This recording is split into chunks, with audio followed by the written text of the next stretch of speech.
Thanks for coming. Today I wanted to tell you the story of a king. His name was Parikshit, and he lived at the time of Krishna. And his story is told in the Puranas, the Bhagavata Puranas. And in the story, this king went hunting one day, and he didn't find any animals, and he was very tired and hungry. He came across a hut of a very famous sage.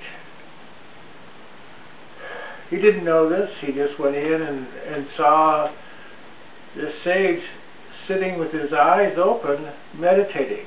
Of course, because he was meditating, there was no contact with the visual cortex, so he didn't see the king.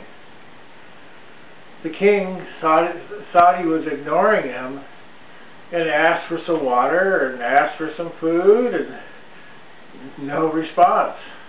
Finally, he got real irritated because he was a king and he wasn't used to being ignored, he thought. So he found a dead cobra, and he hung around the guy's neck while he was still meditating and left.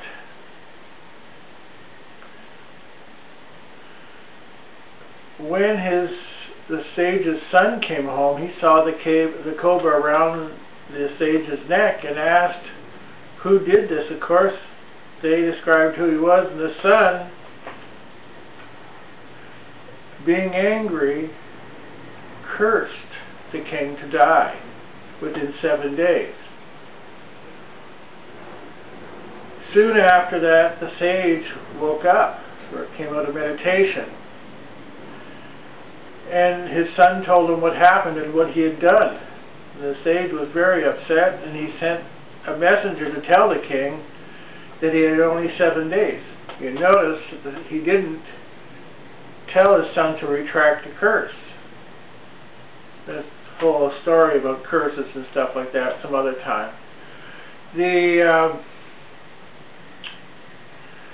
So the king was informed, and he knew that this curse of the son was going to work. Why? Because there had been other curses, and they all worked. So he wasn't going to waste any time trying to run away from him, because the curse would get him wherever he was. So all of a sudden, he thought, well, what can I do if I have 7 days left? And he sent for a famous sage named Suka. Suka narrated the story of Krishna to Parikshit.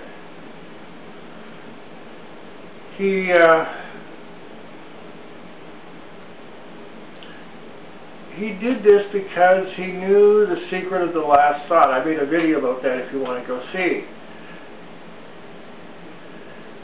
So he wanted to fill his mind with stories of Krishna before he died. And he was successful, because when the snake bit him, he died and went to the abode of Krishna, which is Vishnu. So he was self-realized. This is the point of the story. But the subtler hidden point why I'm telling you this story is that we are all under a sentence of death.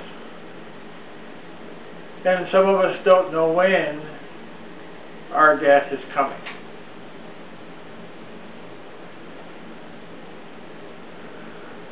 So you need to prepare yourself for the time of death by knowing the law of the last thought and invoking that in your life every day. Because you don't know when, like the king knew he had 7 days. All of a sudden, everything stopped because now he had to figure out what he was going to do. Okay, we also are under that same curse, except that we don't know when it's going to happen. Everything that's born dies. So this is the moral of the story, is to think seriously of your life after this, and how you need to conduct yourself during this life. Thank you.